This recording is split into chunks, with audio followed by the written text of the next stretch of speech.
වැස්සනේ ළඟ. වැස්සනේ. ඔය හතමාර විතර වැස්ස වඩන් ගත්තනේ ඒ දවස්වල.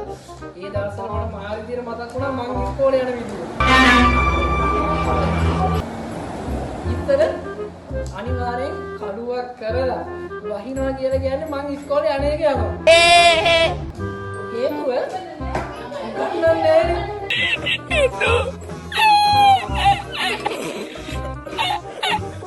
හරිද සෑල්ලා මිස්ටර් එන්න බෑ. හරිද අපි කෙල්ල පස්සේ කොල්ල පස්සේ නම් යන්නේ. හරිද දෙයියම්පා. එහෙම ලව් නෑ. හරිද ඒ ලව් එකක් පස්සේ යනවවත් නැත්තම් මේ කෙල්ලෙක් එක්ක කතා කරන්න යනවවත් එහෙම නෑ. මම කියන්නේ එහෙම දෙයකට හිතාගෙන යනවා කියලා නෙමෙයි. තනිකරම ආතල් විතරයි. හරිද? ඉතින් අනිවාර්යෙන් කඩු කරලා කිව්වොත් එහෙම අම්මා නෙමෙයි කවුරු කිව්වත් ඉස්කෝලේ යන්න බෑ කියලා මං අනිවාර්යෙන් ඉස්කෝලේ යනවා. අනේ අම්මේ! ඒ අම්මේ ගන්නවා කාමර වෙට්ටි දෙකක් තුනක් එහෙම කොහොමයි තියේද?